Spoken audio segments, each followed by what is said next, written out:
जय हिंद दोस्तों। कबीरदास का पहला दोहा आप लोगों ने पढ़ा था और आज हम दूसरा तीसरा दोहा इस पे चलेंगे। तो सर्वप्रथम हम अनुकरण वाचन पर आते हैं। प्रेमी ढूंढत मैं फिरूं, प्रेमी मिला न कोय। प्रेमी ढूंढत मैं फिरूं, प्रेमी मिला न कोय। प्रेमी को प्रेमी मिले, विसते अमृत होए कबीरा, विसते अमृत होए। तो शब्दार्थ जान लेते हैं इसका। प्रेमी मतलब जो स्नेह करे, किसी से प्रेम करे, प्यार करे, उसको कहते हैं प्रेमी। ढूंढना, ढूंढत, खोजना, उसकी तलाश करना। मैं स्वयं अपने आप फिरता हूं, भटकता हूं इधर उधर। प्रेमी मिला न को, कोई मतलब कोई प्रेमी नहीं मिला, न मतलब नहीं।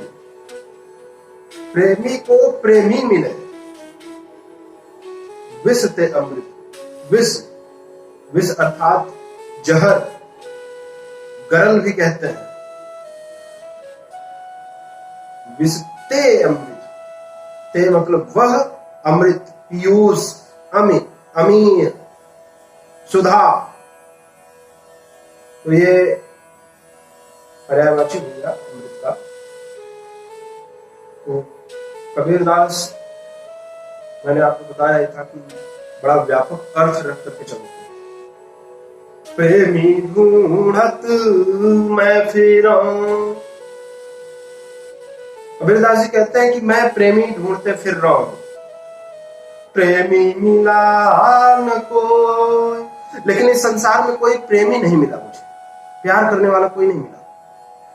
प्रेमी को प्रेमी मिले, विसते अमृत होए, विसते अमृत होए।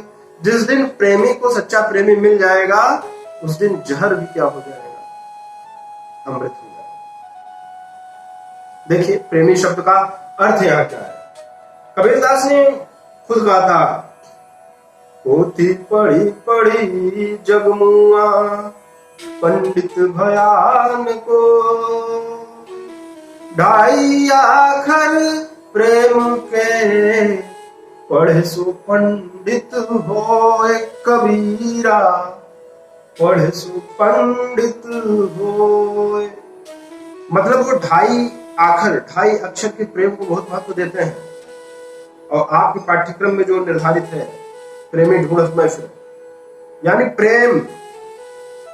प्रेम ऐसी विषय वस्तु है कि अगर जिस दिन संसार प्रेम करना सीख जाएगा और प्रेमी को प्रेमी मिलने लगेंगे, तो जहर ही अमृत हो जाएगा। लेकिन प्रेम का आशय क्या है? प्रेम का आशय यह नहीं है कि कोई बॉयफ्रेंड हो और उसके लिए गर्लफ्रेंड की आवश्यकता पड़े, यह प्रेम नहीं है। प्रेम को 3 हिस्सों में बांटा जाता है। प्रेम अर्थात प्यार आप सबसे कर सकते हैं, अपने माता पिता से, भाई बहन से, गुरुजन से, छोटों से, बड़ों से आप प्यार सबसे कर सकते हैं। महबूब से मोहब्बत होती है। और इश्क ईश्वरीय होता है, इश्क हकीकी, इश्क मिजाजी। आजकल तमाम गीतकार हैं, बहुत गाने लिख देते हैं, प्रेम, प्यार, लव, मोहब्बत, इश्क सब उनके लिए एक बराबर हो जाता है। लेकिन इनका बड़ा व्यापक अर्थ होता है। इश्क मतलब ईश्वरीय प्रेम, इश्क हकीकी, इश्क मिजाजी, जो मैंने बात की। उसके बाद महबूब से मोहब्बत, प्यार आप सबसे करते हैं, आप जिसका सम्मान करते हैं, उससे आप प्यार करते हैं। तो प्रेम का जो और वृहद आशय जाता है, जिसमें लोभ न हो, जिसमें प्रपंच न हो, ईर्ष्या न हो, द्वेष न हो। यानी बालक का हृदय जिस तरह से कोरे कागज के समान होता है और परिवार से वह जो सीखता है उस सांचे में ढल जाता है। ठीक उसी तरह से लोभ, मोह, मद, मत्सर इन सारी चीजों से बचते हुए, सारे षड्यंत्रों से बचते हुए जब व्यक्ति अपने निर्मल हृदय से किसी को चाहता है, जब व्यक्ति के अंदर इंसानियत देखता है, तब कहा जाता है कि वो बहुत प्रेमी है। जब मानवता करुणा का रूप ले लेती है, जब मानवता ममता का रूप ले लेती है, तब कहा जाता है कि यही प्रेम है। प्रेम ही जीवन का सार है, प्रेम ही जीवन का रहस्य है।